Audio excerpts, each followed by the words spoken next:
सारे खास मेहमान हमारे साथ जुड़ चुके हैं, उनसे आपका तारुफ करवा देती हूँ। जोरदार तालियों से शुरुआत करते हैं मोहम्मद फैज खान साहब की, जो कि मुस्लिम राष्ट्रीय मंच संगठन से ताल्लुक रखते हैं। बहुत बहुत स्वागत है आपका। उनके ठीक बगल में मुफ्ती शमून कासमी साहब आपको दिखाई दे रहे हैं, जो कि अध्यक्ष हैं उत्तराखंड मदरसा शिक्षा बोर्ड के। उनके बगल में आपको कारी अबरार जमाल साहब दिखाई दे रहे हैं, जो कि राष्ट्रीय अध्यक्ष है जमीयत हिमायतुल इस्लाम के। मतलब ये बहुत पुराना संगठन है। कारी साहब ने अभी बताया कि 1800 सदी से चला आ रहा है। और फिर उनके बगल में जो आपको इस वक्त नज़र आ रहे हैं वो है मौलाना अलीमुद्दीन असदी साहब, जो कि मुस्लिम विद्वान हैं। बहुत बहुत स्वागत है आपका। फिर उनके बगल में आपको हाफिज़ गुलाम सरवर साहब दिखाई दे रहे हैं, जो कि प्रवक्ता हैं यूनाइटेड मुस्लिम मोर्चा के। और फिर उनके बगल में आपको मुमताज़ आलम रिजवी साहब दिखाई दे रहे हैं। आप सभी का बहुत बहुत स्वागत है। शुरुआत कारी साहब मैं आपसे करना चाहूंगी, क्योंकि पहली दफा इस मंच पर आप हमारे साथ आए हैं। क्या इस वक्त कट्टरपंथ, कट्टरवादी सोच एक सबसे बड़ा चैलेंज मुसलमानों के लिए, इस्लाम के लिए बन गया है? बिस्मिल्लाहिर्रहमानिर्रहीम। देखिए, आज देश के सामने सबसे बड़ा चैलेंज ये है कि आखिर देश के अंदर से कट्टरता ख़त्म कब होगी और कैसे होगी।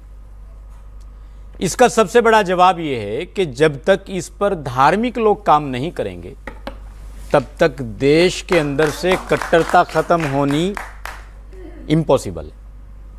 उदाहरण के तौर पर, जब तक यहाँ का मुसलमान प्यारे आका अलैहिस्सलातु वस्सलाम के बताए हुए रास्ते को छोड़कर, उनके नक्शे कदम को छोड़कर यहाँ के तथाकथित मुल्लाओं के इस्लाम को अपनाता रहेगा, जब तक यहाँ के हिंदू को यहाँ का मुसलमान काफिर मानता रहेगा और ये मानता रहेगा कि इस दुनिया को सिर्फ और सिर्फ मुसलमान के लिए बनाया गया है, हिंदू को इस धरती पर रहने का कोई अधिकार नहीं है, तब तक देश के अंदर से कट्टरता ख़त्म नहीं हो सकती।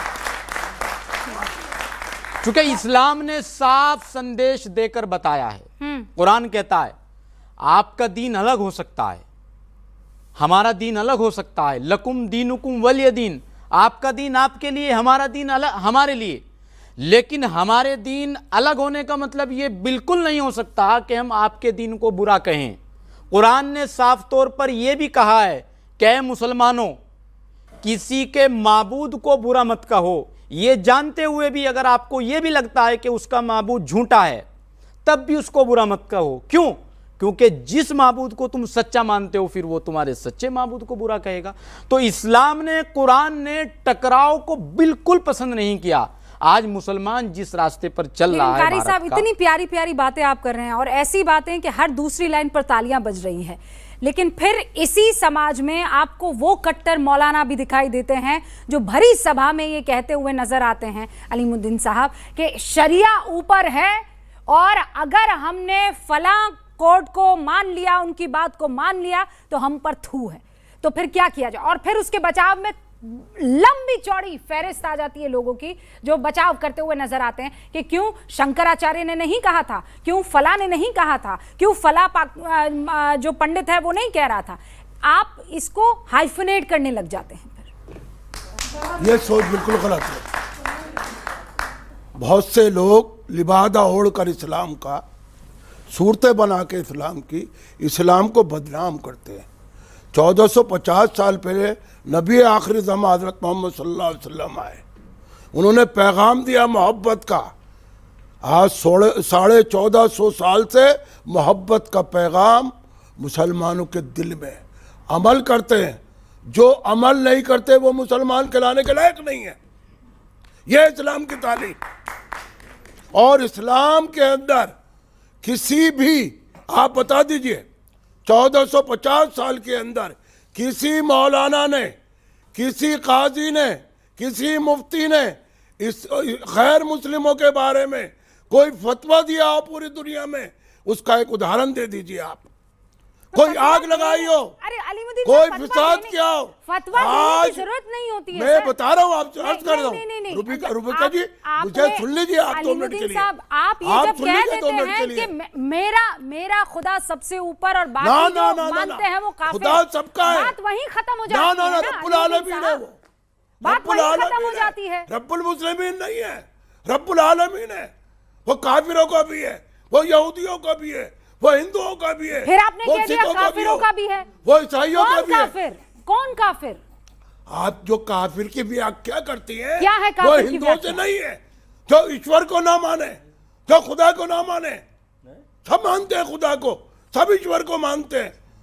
ये हम गलत रविश लेके चल रहा है नहीं, डिबेट नहीं, की। नहीं, नहीं, हम लोग जो प्रतिष्ठित करते हैं ऊपर वाले की, कोई जो कहता है कोई वो है खला में एक चीज घूमती है, ये बातें कोई कहने में बड़ी अच्छी लगती है, जाते पर सब वही पूरी है। दुनिया में हम देख रहे हैं ना, नाराए तकबीर अल्लाह अकबर कहकर फट जाते हैं लोग। कौन पड़ जाता है? अरे उदाहरण आतंकवादी दीजिए ना, फट रहे हैं कि नहीं कि फट रहे हैं? हमारे हिंदुस्तान आजाद, नारे तकबीर अल्लाह अकबर और अरे इनकलाब अभी दिल्ली में, अभी दिल्ली में पढ़ा लिखा डॉक्टर अलीमुद्दीन साहब ये कह रहा है कि मार्टरडम कहलाता है अगर आप फट जाओ, बम बांधकर अगर आप फट जाओ तो इसे जो है शहादत का दर्जा दिया गया इस्लाम में। आप रेशिया की बात नहीं कीजिए, मैं इधर उधर की बात नहीं कर रही हूँ, मैं पढ़े लिखे डॉक्टर की बात कर रही हूँ, मैं पढ़े लिखे डॉक्टर की बात कर रही हूँ। भारत के अंदर एक उदाहरण दे दीजिए आप। वही तो दे रही हूँ आपको। दीजिए ना, कौन सा मौलवी है? अरे लेटेस्ट दिया है जो बम ब्लास्ट हुआ है पुरानी दिल्ली में, मोहम्मद फैज खान, मोहम्मद फैज खान। जो बात अलीमुद्दीन साहब कह रहे हैं, ऐसा हम चाहते हैं ऐसा हो, ऐसा नहीं है कि ये जो कह रहे हैं वो गलत है। वो और जो वो कह रहे हैं वो जो बम बांध कर फट जाता है वो मुसलमान नहीं है, लेकिन उसका नाम मुसलमान, वो जो अहद ले रहा है वो इस्लाम से जुड़ी हुई, वो जिसके एवज में ये काम कर रहा है वो इस्लाम का है, और ऐसे में हम आंख बंद करके कह दे नहीं नहीं नहीं नहीं वो सामने से बिल्ली नहीं आ रही है। बिस्मिल्लाहिर्रहमानिर्रहीम रब्बिश रहली सदरी व यस्सिर ली अमरी वहलुल उक़दतम मिन लिसानी यफ़क़हू क़ौली। बिरादरान हिंद, अस्सलामु अलैकुम रहमतुल्लाहि व बरकातहू। भारत माता की जय, वंदे मातरम। आदरणीय रूबिका जी, सबसे पहले मैं आपको विशेष सलाम पेश करना चाहूँगा। उसका कारण ये है कि एक मीडिया पर्सनालिटी से अलग मैं आपको हिंदुस्तान की एक मुस्लिम लड़की के तौर पर देख रहा हूँ, और आप जिस तरीके से कट्टरपंथ के खिलाफ खड़ी हैं, मुखर होकर बोलती हैं, हमारी हिम्मत बढ़ती है। हमको लगता है कहीं हम अकेले तो नहीं है, पर आपको देखकर रियली मेरी हिम्मत बहुत बढ़ती है, हम सब उग्रवादियों की हिम्मत बहुत बढ़ती है। अब असदी साहब ने जो बात कही, कट्टरपंथ का जो कारण है ना, स्वीकार्यता की कमी है। ये स्वीकार ही नहीं रहे हमारे अंदर बीमारी है। बीमारी स्वीकारोगे तब डॉक्टर इलाज करेगा। इस्लाम हर समस्या के समाधान का नाम है, लेकिन ये हर समाधान में समस्या खोज लेते हैं। मैं मुस्लिम हूं, मुझे पता है इस्लाम बहुत फ्लेक्सिबल है। आप 3 दिन से भूखे हैं, मरने की स्थिति आ गई, आप खिंजीर का भी गोश्त खा सकते हैं, इजाजत दे रहा है, लचीला है, समस्या का समाधान बता रहा है। लेकिन कट्टरता का कारण मूल क्या होता है? ये कट्टरपंथी मौलाना जो 72 हूर का लालच दे देते हैं, गलत अपब्रिंगिंग, ऐसे माता पिता जो नफरत के विचार बच्चों में डाल देते हैं। भारत के संदर्भ में हम बताएं तो कांग्रेस और समाजवादी जैसी पार्टी जो कि तुष्टीकरण की राजनीति को बल देती है, और ऐसे मौलाना जो आज भी कह रहे हैं कि भारत का संविधान नहीं चाहिए, भारत का लोकतंत्र नहीं चाहिए, हमको शरिया चाहिए। एक मौलाना भी आया ना, जाकिर नालायक का छोटा रिचार्ज आया है, लोकतंत्र नहीं चाहिए, भारत का संविधान नहीं चाहिए, हमको शरिया चाहिए। यानी कि फिर इस्लाम ने एक समाधान बताया था कि जिस देश में रहो वहां के कानून का पालन करो, उसने फिर समस्या बता दी कि हमको शरिया चाहिए। जी भाई, आप लोगों के लिए पाकिस्तान बनाया गया था, दुर्नय करते हैं कट्टरपंथ का कारण मैं आपको बताता हूं। क्या आप उस ओके एक सेकंड, क्या आप मुमताज भाई इस चीज का इस वक्त खड़े रहकर इसे इंडोर्स करेंगे कि जो नदवी साहब ने कहा है वहां पर खड़े होकर